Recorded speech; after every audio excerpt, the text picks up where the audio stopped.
The weakening of Black majority districts raises concerns about long-term stability, especially for minority representation.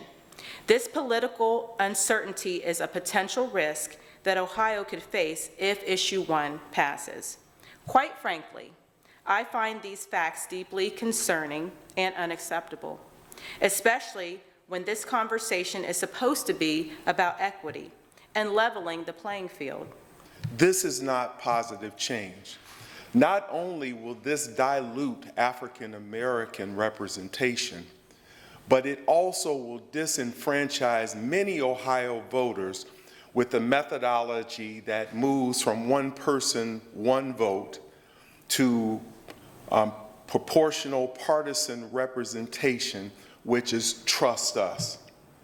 If we would think about trusting people who purport to represent our interests, then we would think about, from the African American community, why is it that you have proposed a change to the Constitution that will undermine our ability to represent and participate in our system of government based on the principle of one person, one vote?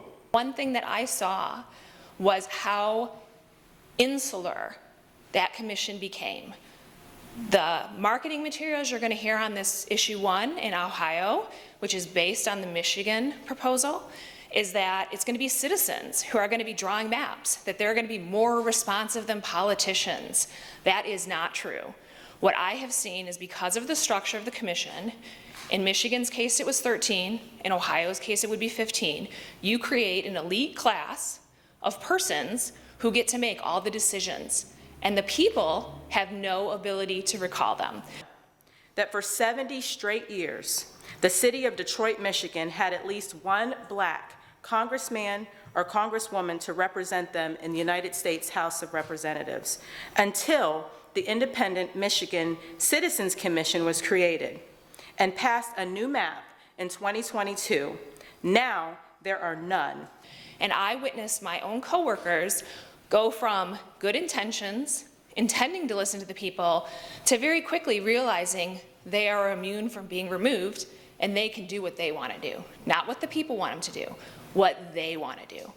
And that is what I saw in Michigan over and over again. We had citizens come before us and ask for particular districts, ask for particular designs, asked to not be split it up. They were ignored. Even after our maps went before a federal panel and we were sent back to redraw them, the same process continued all over again, where you had citizens come before the commission, ask for certain changes, and they were rejected. Why? Because that's not what the commission wanted to do.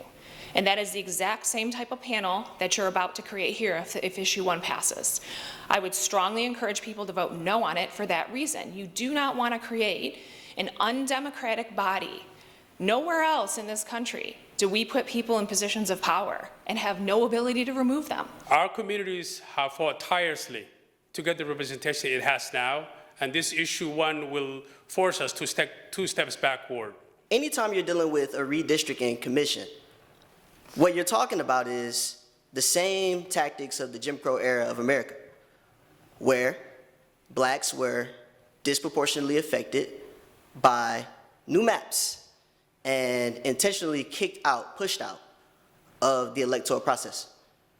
So make no mistake, to anyone whose ancestors had fought and died for the fight for the right to vote and things like that, to be a part of the electoral process, this proposal mirrors the exact same laws.